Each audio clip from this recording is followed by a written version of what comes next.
Hey guys! ఈరోజైతే పవిత్ర పాపం డల్‌గా ఉంది బస్ ఎక్కిన దగ్గర నుంచి. "ఏం వే అట్లున్నావంటే" ఎవరితో మాట్లాడకుండా పోయి ఎనకాల పోయి కూర్చుందనమాట.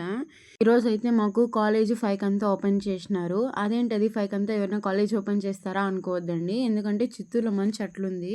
ఇప్పుడు టైం 9 అవుతాంది. కానీ చూసేకి 5:00 లాగుంది. ఇంకా దానికనే చెప్పాను పొద్దున 5కంతా ఓపెన్ చేసినారని చెప్పి.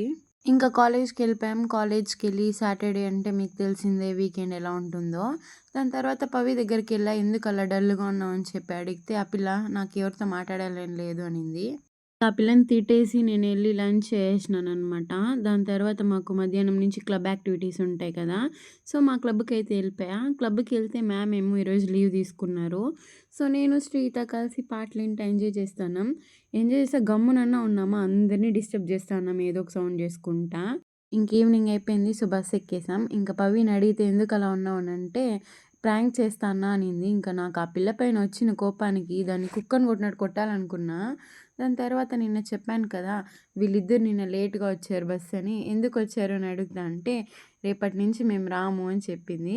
ఇంక సగం దరిద్రం పోయిందంటే ఆ పిల్లే నవ్వుతాంది. ఇంక ఇంటికెళ్ళి జియో మార్ట్ నుంచి కొన్ని స్నాక్స్ ఆర్డర్ చేసుకున్నా. ఇవన్నీ కలిపి నాకు 120 రూపీస్‌కి వచ్చిందనమాట. That's it for today. Okay. Bye.